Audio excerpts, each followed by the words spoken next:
Hello and welcome guys, welcome to our YouTube channel fantastic study with HP. तो दोस्तों, आज हम आपके लिए लेके आए हैं इतिहास के टॉप 100 इम्पॉर्टेंट क्वेश्चन। दोस्तों याद रखिए, टॉप 100 इम्पॉर्टेंट क्वेश्चन जो कि दोस्तों UP triple S C PET के लिए, UP triple S C PET, UPSI और चाहे आप उत्तर प्रदेश का कोई भी गवर्नमेंट एग्ज़ाम देना चाहें, उसके लिए यह वीडियो आपके लिए बहुत ही मददगार साबित होगा। तो चलिए बिना समय को बर्बाद करते हुए देखते हैं हमारा प्रश्न, जो कि बहुत ही इंपॉर्टेंट है। और यह सारे जो प्रश्न हैं दोस्तों, यह हमने कई सारे गवर्नमेंट एग्ज़ामों में जो आए हुए हैं उन सबको इकट्ठा करके यह पीडीएफ बनाया हुआ है। चलिए देखते हैं। तो पहला प्रश्न है, हड़प्पा सभ्यता की खोज किसने की? तो हड़प्पा सभ्यता की खोज दोस्तों किसने की, बात करें इसकी तो इसकी खोज हमारी की थी दयाराम साहनी ने। चलिए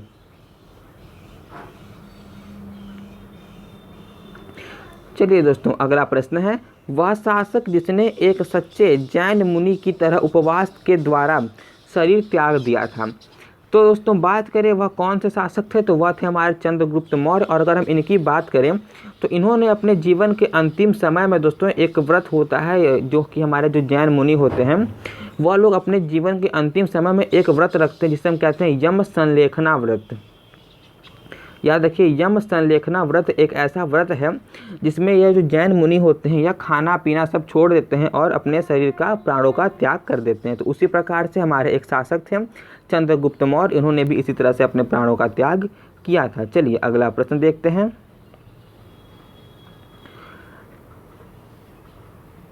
तो तराइन का प्रथम युद्ध 1191 ईस्वी में लड़ा गया। तराइन का प्रथम युद्ध और किसके मध्य लड़ा गया?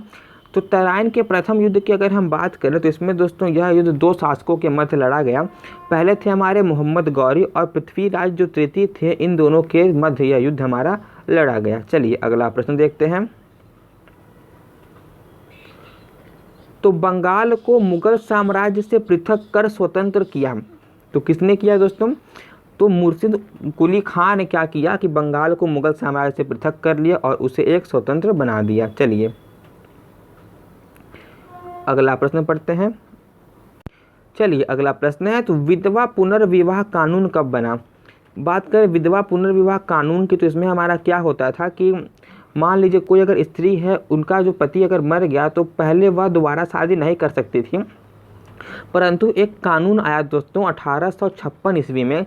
तो इस कानून के तहत अब जो विधवा थी हमारी, जिनका पति मर चुके थे किसी कारणवश, तो वो अब पुनर्विवाह कर सकती थी। तो इसकी यह जो कानून था यह हमारा 1856 ईस्वी में आया। चलिए अगला प्रश्न, अंग्रेजों ने फूट डालो और शासन करो की नीति कब अपनाई? तो 1858 के बाद दोस्तों, जब सैनिक विद्रोह हुआ था तब क्या किया अंग्रेजों ने? फूट डालो और शासन करो नीति अपनाई। चलिए अगला प्रश्न है, तो मस्तानी किस शासक की प्रेयसी थी दोस्तों? तो बाजीराव पेशवा दोस्तों मस्तानी क्या थी, इनकी प्रेयसी थी। चलिए अगला प्रश्न, बिहार प्रदेश को कि मुस्लिम शासक ने सर्वप्रथम जीता था? तो खिलजी दोस्तों जो था, हमारा पूरा नाम अलाउद्दीन खिलजी था इनका, इन्होंने बिहार प्रदेश को सबसे पहले जीता था। चलिए अगला प्रश्न, मुगल काल में सर्वप्रथम किस शहर में अंग्रेजों ने अपने कारखाने स्थापित किए दोस्तों? तो यह हमारा स्थापित किए कहाँ पर? सूरत में। बात करें कब किए, तो 1600 ईस्वी में स्थापित किए। और जो उस समय जो तत्कालीन शासक था दोस्तों, जहांगीर से परमिशन लिया। इनके जो कैप्टन थे, इनके कैप्टन का नाम था सर टॉमस रो। तो उन्होंने परमिशन लिया और सूरत में 1600 ईस्वी में अपना पहला कारखाना स्थापित कर लिया। चलिए अगला प्रश्न, पहली सहायक संधि कौन सी थी? तो पहली सहायक संधि थी हमारी निजाम। चलिए अगला प्रश्न, कर्नाटक संगीत का पितामह किसे कहा जाता है? तो पुरंदर दास को दोस्तों कर्नाटक संगीत का पितामह कहा जाता है। चलिए अगला प्रश्न, किसके शासन काल में प्रथम चीनी यात्री भारत में आया था? तो चंद्रगुप्त द्वितीय के समय में दोस्तों हमारा पहला चीनी यात्री भारत में आया था। चलिए दोस्तों अगला प्रश्न है, इंग्लैंड में गृह युद्ध कितने वर्षों तक चला? तो बात करें इंग्लैंड में गृह युद्ध तो यह हमारा कितने वर्षों तक चला? 7 वर्षों तक हमारा यह युद्ध चला।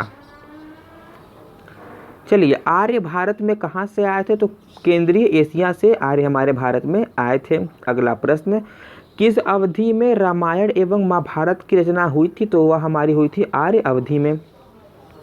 अगला प्रश्न, तो गुप्त समाज की स्थापना किसने की? तो चंद्रगुप्त ने की। पानीपत की दूसरी लड़ाई किनके बीच हुई? तो यहाँ पे दोस्तों गलत लिखा हुआ है, बैगम खान नहीं दोस्तों, बैरम खान। क्या? बैरम खान नाम था उनका। उनके और हेमू के मध्य यह लड़ाई लड़ी गई। चलिए अगला प्रश्न, मोहम्मद गौरी कहाँ का शासक था? तो अफगानिस्तान का शासक था।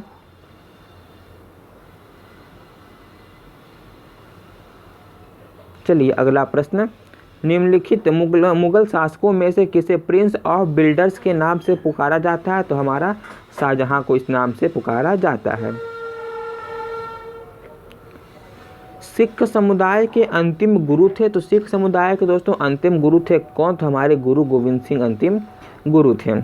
इनके दोस्तों 4 पुत्र भी थे, और इनसे पहले क्या होता था कि जो गुरु हुआ करते थे उनके पुत्र ही बनते थे अगले गुरु, पर इनके बाद से दोस्तों कोई गुरु नहीं बना। इन्होंने कोई एक पुस्तक या फिर आप ग्रंथ कह सकते हैं, उनको अपना गुरु उसको गुरु बना करके, गुरु की उपाधि दे करके यह मृत्यु को प्राप्त हो गए थे। चलिए अगला प्रश्न, कुचिपुड़ी नृत्य कहाँ प्रारंभ हुआ था? तो यह हमारा प्रारंभ हुआ था कहाँ पर? आंध्र प्रदेश में। चलिए अगला प्रश्न, चित्रकला की गांधार शैली का सूत्रपात किसके द्वारा हुआ? किसके द्वारा किया गया? तो हमारा महायान संप्रदाय के द्वारा यह किया गया। चलिए अगला प्रश्न, ताजमहल की डिजाइन तैयार करने वाला वास्तुकार कौन था? तो हमारा था उस्ताद ईसा। क्या किया था? ताजमहल की डिजाइन तैयार किया था। चलिए अगला प्रश्न, तो बौद्धों के विश्वास के अनुसार गौतम बुद्ध का अगला अवतार किसे माना जाता है? तो हमारा कल्कि को गौतम बुद्ध के बाद अगला अवतार माना जाता है। चलिए अगला प्रश्न है, सम्राट अकबर ने निम्नलिखित में से किस महल का निर्माण फतेहपुर सीकरी में कराया था? तो हमारा पंचमहल का निर्माण दोस्तों अकबर ने कहाँ कराया था? फतेहपुर सीकरी में कराया था। कुतुब मीनार के पास स्थित लौह स्तंभ किस राजा ने बनवाया? तो यह हमारा बनवाया किसने? चंद्रगुप्त द्वितीय ने बनवाया। चलिए, स्वामी दयानंद सरस्वती ने किस समाज की स्थापना की? तो स्वामी दयानंद सरस्वती ने दोस्तों आर्य समाज की स्थापना की थी। अगला प्रश्न, निम्नलिखित में से किसने इबादत खान बनाया है? तो इबादत खान बनाया है किसने? हमारा अकबर ने बनाया है। भारत की प्रथम महिला शासक बनी दोस्तों कौन बनी? रजिया सुल्तान बनी, या फिर रजिया बेगम आप कह सकते हैं। चलिए, टीपू सुल्तान कहाँ का शासक था? तो टीपू सुल्तान हमारा मैसूर का शासक था। चलिए अगला प्रश्न, भारत में प्रथम मुस्लिम आक्रमणकारी था कौन? तो मोहम्मद बिन कासिम हमारा दोस्तों भारत में पहला मुस्लिम आक्रमणकारी था। तो प्रथम भारतीय साम्राज्य स्थापित किया गया था दोस्तों किसके द्वारा? चंद्रगुप्त मौर्य के द्वारा यह स्थापित किया गया था। किसके समाधि के कारण नांदेड़ गुरुद्वारा सिखों द्वारा पवित्र माना जाता है? तो दोस्तों किसके द्वारा माना जाता है? तो हमारे जो गुरु गोविंद सिंह थे, जो अंतिम गुरु थे, उनके द्वारा। यह बिल्कुल सही आंसर है। तो अगला प्रश्न, विख्यात सोमनाथ मंदिर को किसने नष्ट किया? तो हमारा नष्ट किया किसने? सुल्तान महमूद ने हमारा सोमनाथ का मंदिर को नष्ट किया। निम्नलिखित में से कौन सा सबसे पुराना स्मारक है? तो सबसे पुराना स्मारक है हमारा क्या? अजंता की गुफाएं। सिंधु घाटी सभ्यता के लोग पूजा करते थे किसकी? पशुपति की पूजा करते थे। अगला प्रश्न, तो त्रिपिटक धार्मिक ग्रंथ है दोस्तों किसका? तो बौद्धों का यह एक धार्मिक ग्रंथ है। अगला प्रश्न, पानीपत की तीसरी लड़ाई कब लड़ी गई? तो 1761 में यह हमारी लड़ी गई। मुगल साम्राज्य की नींव किस लड़ाई के बाद मानी जाती है दोस्तों? पानीपत की प्रथम लड़ाई के बाद मुगल साम्राज्य की नींव मानी जाती है। मुगल वंश की स्थापना भारत में कब हुई? 1526 में हुई। प्लासी का युद्ध कब लड़ा गया? तो 23 जून 1757 को लड़ा गया। बक्सर का युद्ध कब आरंभ हुआ? तो 1763 में हुआ। अगला प्रश्न, दिल्ली का लाल किला किसने बनवाया था? तो बात करें दिल्ली के लाल किला की, तो शाहजहां ने बनवाया था। शिवाजी के प्रशासन में पेशवा किसे कहा जाता था? तो मुख्यमंत्री को दोस्तों पेशवा कहा जाता था। किसके प्रशासन में? शिवाजी के प्रशासन में। भारत की प्रथम पूर्णतः रंगीन फिल्म कौन सी थी? तो झांसी की रानी दोस्तों भारत की प्रथम पूर्णतः रंगीन फिल्म थी। वियना सम्मेलन कब हुआ? तो 1815 में हुआ। किस देश को यूरोप का मरीज कहा जाता है? दोस्तों तुर्की को कहा जाता है। जर्मनी का एकीकरण कब पूरा हुआ? तो 1871 में पूरा हुआ। अगला प्रश्न पढ़ते हैं। तो एक्ट ऑफ यूनियन किस वर्ष पारित हुआ? तो बात करें एक्ट ऑफ यूनियन की तो यह हमारा 1707 में पारित हुआ। अगला प्रश्न, बोल्शेविक क्रांति कब हुई? तो यह क्रांति हमारी 1917 में हुई।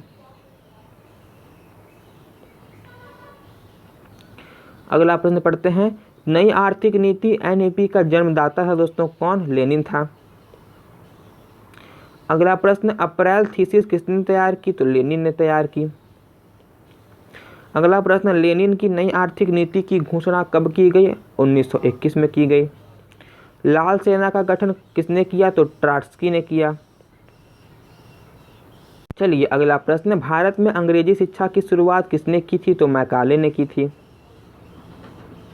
तो राजा राम मोहन राय को सरोकार नहीं था दोस्तों संस्कृत की शिक्षा में। अगला प्रश्न पढ़ते हैं। तो जलियांवाला बाग हत्याकांड के लिए कौन सा जनरल उत्तरदायी था दोस्तों? तो जनरल डायर उत्तरदायी था। प्रथम मैसूर युद्ध किनके बीच लड़ा गया? तो बात करें प्रथम मैसूर युद्ध की तो यह हमारा ब्रिटिश और हैदर अली के मध्य लड़ा गया। अगला प्रश्न पढ़ते हैं। तो सती प्रथा पर प्रतिबंध किसने लगाया? तो लॉर्ड विलियम बेंटिक ने दोस्तों लगाया था सती प्रथा पर अंत। और बात करें लॉर्ड विलियम बेंटिक की दोस्तों तो एक तथ्य इसके बारे में याद रख लीजिए, बहुत ही इंपॉर्टेंट है। तो लॉर्ड विलियम बेंटिक दोस्तों भारत का पहला गवर्नर जनरल था। चलिए, किस वर्ष म्यांमार भारतवर्ष से अलग हुआ? तो 1937 में दोस्तों म्यांमार भारत से अलग हो।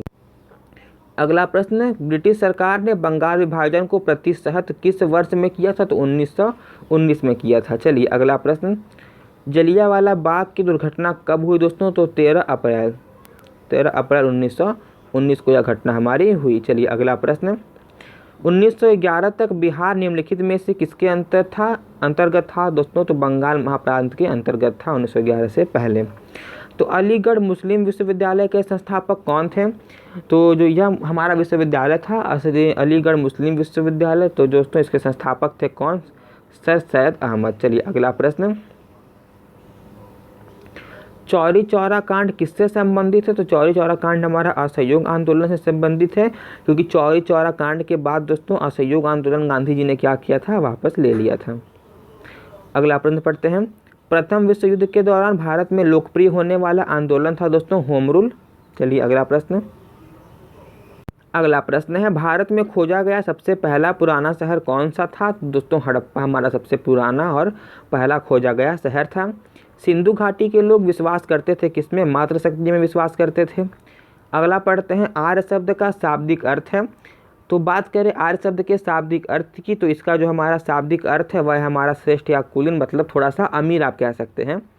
चलिए अगला प्रश्न, निम्नलिखित में से किस फसल का ज्ञान वैदिक काल के लोगों को नहीं था? जो हमारा तंबाकू है दोस्तों, यह जो फसल है इसका ज्ञान हमारे वैदिक काल के लोगों को उस समय नहीं था। चलिए अगला प्रश्न, वैदिक गणित महत्वपूर्ण अंक है दोस्तों किसका? शुल्ब सूत्र का। चलिए अगला प्रश्न, किस वेद में प्राचीन वैदिक युग की संस्कृति के बारे में सूचना दी गई है दोस्तों? तो ऋग्वेद में प्राचीन वैदिक युग की संस्कृति के बारे में हमारी सूचना दी गई है। चलिए अगला प्रश्न, चलिए दोस्तों अगला प्रश्न पढ़ते हैं। तो वेदों की संख्या कितनी है? तो वेदों की संख्या हमारी 4 है। अथर्ववेद, यजुर्वेद, सामवेद और कौन सा बच गया दोस्तों? अथर्ववेद, यजुर्वेद, सामवेद और एक हमारा दोस्तों ऋग्वेद। चलिए अगला प्रश्न, ऋग्वैदिक आर्यों का मुख्य व्यवसाय क्या था? तो हमारा पशुपालन था। तो उस समय के अधिकतर लोगों का दोस्तों प्रमुख व्यवसाय पशुपालन ही माना जाता है। भारतीय संगीत का आदि ग्रंथ किसे कहा जाता है? तो जो हमारा भारतीय संगीत का आदि ग्रंथ है वह हमारा कहा जाता है किसे? सामवेद को कहा जाता है। चलिए अगला प्रश्न, प्रथम विधि निर्माता कौन है? तो हमारे मनु जो है हमारे प्रथम विधि निर्माता हैं। चलिए अगला प्रश्न, कृष्ण भक्ति का प्रथम और प्रधान ग्रंथ कौन सा है? तो हमारा श्रीमद् भगवत गीता दोस्तों कृष्ण भक्ति का प्रथम और प्रधान ग्रंथ है। ऋग्वेद में संपत्ति का प्रमुख रूप क्या है दोस्तों? गोधन। गोधन ऋग्वेद में संपत्ति सबसे बड़ी संपत्ति मानी। चलिए अगला प्रश्न है, पुराणों की संख्या कितनी है? तो हमारी 18 है पुराणों की संख्या। अगला प्रश्न, वैदिक धर्म का मुख्य लक्षण इनमें से किसकी उपासना था दोस्तों? प्रकृति। अगला प्रश्न, किस देवता के लिए ऋग्वेद में पुरंदर शब्द का प्रयोग हुआ है? इंद्र देवता के लिए। शुल्ब सूत्र किस विषय से संबंधित पुस्तक है दोस्तों? ज्यामिति विषय से संबंधित पुस्तक है। कौन सी? शुल्ब सूत्र। चलिए, अस्तो मा सद्गमय कहाँ से लिया गया है? तो ऋग्वेद से लिया गया है।